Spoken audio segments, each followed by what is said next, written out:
Good evening, everyone. Idaho's Attorney General says he doesn't think it's possible. Still, a group of state lawmakers have formed a committee to get Idaho's federal lands transferred to state control. Local News 8's Luke Jones was at the hearing in Idaho Falls this morning where that committee heard from members of the public. So, Luke, what was the sentiment like?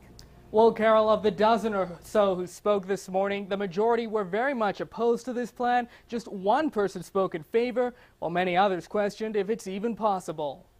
The opposition was overwhelming. This proposal reminded me of a great Jim Carrey movie, Dumb and Dumber. Dozens packed this small auditorium to air their thoughts on a bold plan to give the state control of federal land. That's about when I started wondering whether I still wanted to remain a Republican. Just one person spoke in favor. I feel kind of outnumbered here today. But he says there's good reasons for doing so. The federal government, every time you turn around, is closing off our public lands. Some worry what'll happen if the state gets control. Let me guess.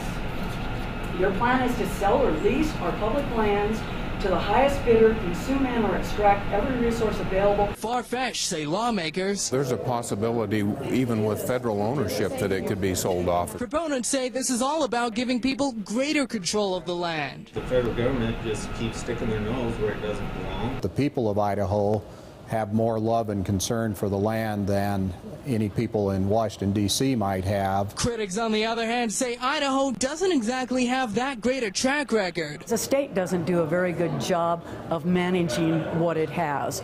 We have inadequate funding for schools. We have crumbling infrastructure.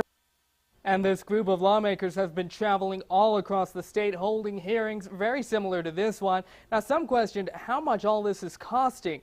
No word on the cost of the hearings, but we're told they've spent more than $60,000 for outside legal work. Live in the studio, I'm Luke Jones. Thanks, Luke. 61% of all land in Idaho is owned by the federal government, according to data from the Congressional Research Service.